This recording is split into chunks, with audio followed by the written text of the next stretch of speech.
I'm seeing that it might be better to wake up earlier and do a video, talk to myself earlier, because lately, the last week or so, the traffic noise has really been bothering me, especially the trucks with engine brakes. But anyways, I went to a recovery day yesterday, and I was a member of the panel in the morning and afternoon sessions, and shared a bit of my story and success with supported housing and how much that helped me, and very happy to do that. I love speaking about the aspects that are super helpful and that changed my life and saved my life and everything in between. I guess I struggle a little bit with the pathologizing aspect, and also how they talk about recovery in terms of, oh, you can recover now, as opposed to before when people were institutionalized. But at the same time, they're saying, you went to the hospital, we put you on meds, we gave you a diagnosis that stripped away all your hopes and dreams, and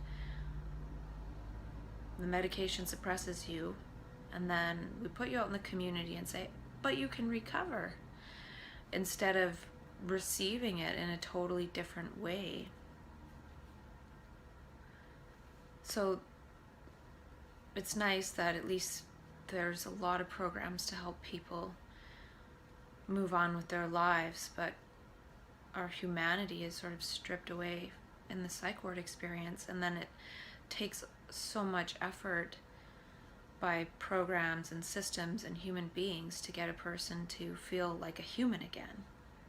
Luckily, where I was placed, that happened right away. Everyone made me feel welcome, and I was just having a lot of fun, and I was very lucky that way. And part of it was I never really bought into the diagnosis. I bought into all the things that would help me experience wellness and happiness, and focusing on a diagnosis or symptoms, whether it's true or not, is not going to bring me wellness. It's going to make me feel less hopeful and everything. So I just sort of ignored that part largely. And I remember being at a psychoeducation group that was a weekly group and thinking, this was just a bunch of crap. And I didn't really believe it, but even if it was something believable, it wasn't very positive. Even if it was sort of presented in a positive light. It's like, here, we're going to give you all this jargon that you have to believe in that applies to you, and now recover from that. But never forget that this is what your problem is, and that you have a medical problem. You know, it's not anything, like, it's lovely to say that in order to make a person feel better in a way, because they're not feeling like, oh, I did this or anything. But what I don't like is it takes away all the responsibilities of society, and how society's created to traumatize a good portion of people, and then they maybe develop this symptom of mental illness, and it's like, well, here's your pill, because we're not going to fix society. And the weird thing to me too is that if people were never educated away from who they truly are, and like even trained to go into a profession where they're going to help people, we would all be co-creating a completely different world, where we wouldn't have people enslaved to help people that weren't able to be enslaved to help people or make products or whatever it is. It's because we move away from ourselves that we need to create all that hoopla. But I could go on and on about that forever. And that's not something that's likely to change anytime soon. And I would never want to take away anything from anyone that anyone found helpful. I have found having a diagnosis helpful because it gave me certain help, and I met amazing people along the way, and I wouldn't change that. But I also feel like it probably could have been avoided or received differently, and maybe one day it will be. Maybe one day people will be asked, well, what do you think's happening for you? and they'll say, well, this happened and this happened and this happened and all these terrible things happen and now this is where I'm at. And a person won't be like, well, that means you have a mental illness. Just look at all this stuff that happened. And so I've been fortunate because I've had amazing help and support along the way, and it's been from human beings, not from pills and programs. And since I've been working in the system, I've been not doing as well, instead of just sort of participating in my community. And they had a First Nations elder do a welcoming at the beginning, and his son, and they did an amazing job. And just some of the stuff they shared about their connection to the land and some of the things they teach their children, I was just thinking to myself,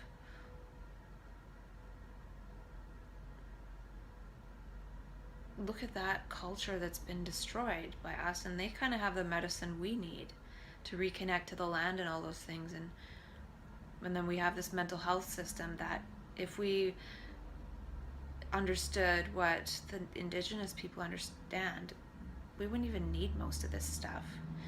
I feel like if I would have been received by a native elder when I was in my crisis 5.5 years ago, they probably would have told me something different. I don't think they would have understood it in terms of psychiatry. And with all this mental health and mental illness promotion, they're just trying to get everybody to see odd behaviors or distress as something that needs to be dealt with by some kind of professional. They talk about their music and their songs and their drums as medicine and as prayer.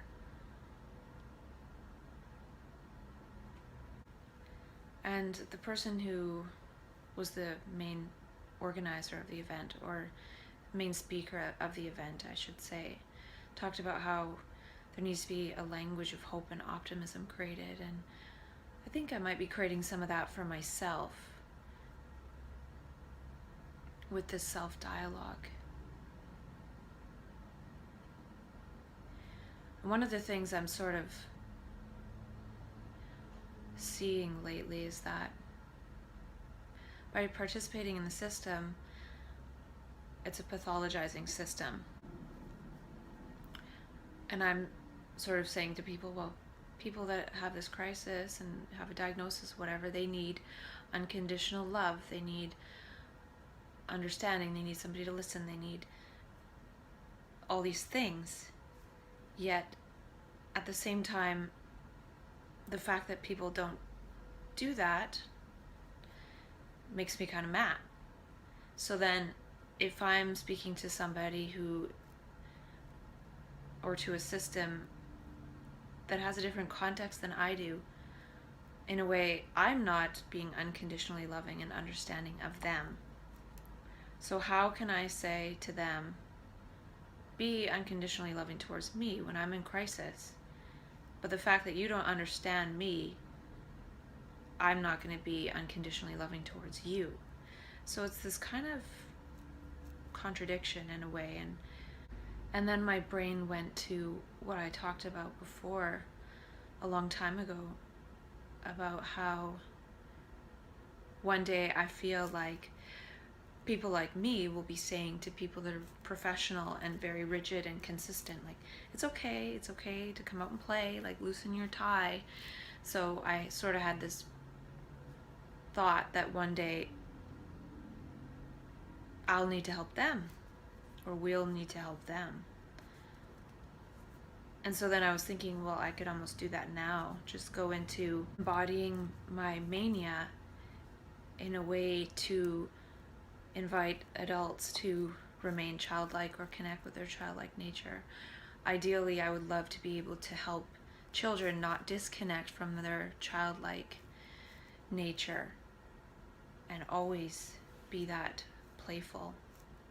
And it's interesting in this last week or so when I've sort of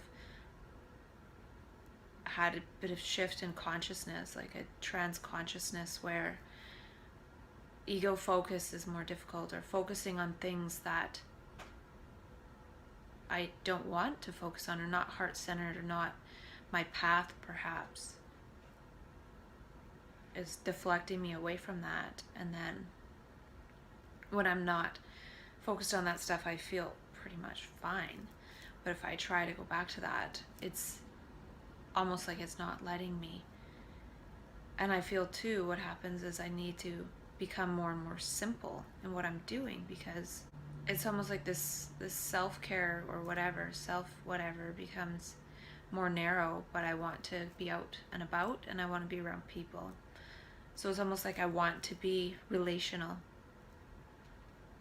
And it's almost like it's telling me, go out and about, be random, sit around here, do this. And that's something that somebody in mania would do, is just go around.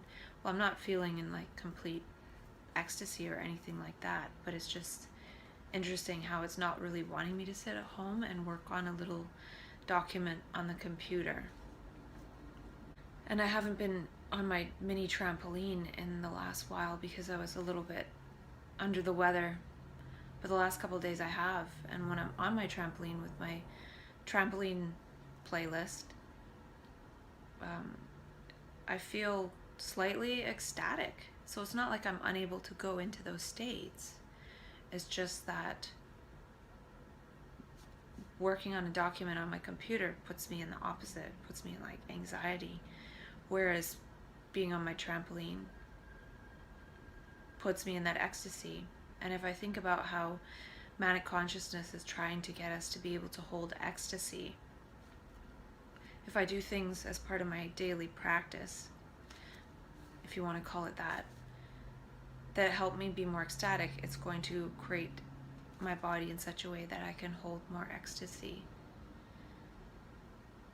And so I also had this thought that I need to move towards being my artist self. And I had this sense when I was in the psych ward in April, but then I got away from it because I had some recalibrating to do afterwards. But I'm starting to get that sense again. And I haven't been put in the psych ward. So it's perhaps I need to step into being that artist self, that embodied manic self. Or if I do things that are not that, or that are in opposition to that, it's going to create a state in me where I end up moving towards the psych ward. So I kind of have this sense that it's time to move towards my dreams. And not because it's like, okay, it's time on the clock. It's like my body is saying no. Sort of like that Gabor Mate book, When the Body Says No. And I haven't read it, even though I have it. So it seems like my body is saying no. Sort of like if I accidentally touch the stove when it's hot, my body's going to recoil. It's like a reflex, and it seems like I'm having this sort of reflex, but to life, certain things in life, whereas other things are fine. And part of that sensitivity is having that sensitivity and being sensitive to things that are not right for me.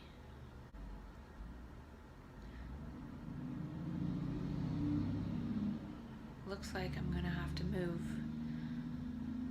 go out soon. The tracks are just a little bit much. And Sean Blackwell says bipolar is I can't be me disorder. Well, I'm starting to feel like I must be me.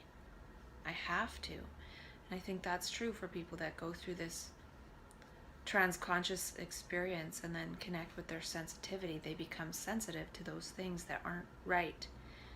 Yet those are the things that society conditions us to sort of move towards, like success and this and that. Like, basically I'm walking away from a career possibly with the health authority if I was able to do well and then get the next position and the next position, and that sounds cool, but if I think about my life and I think about, okay, if I keep that job, I'm going to spend the next year sitting on this couch looking at my laptop screen. Where if I choose to be my embodied manic self, my embodied mania. The map, the ground I'm going to cover with my feet is going to be vast compared to that. I'm going to go to California. I'm going to be all over the place and meeting all different people. Versus couch, bed, toilet, kitchen, couch, bed, toilet, kitchen.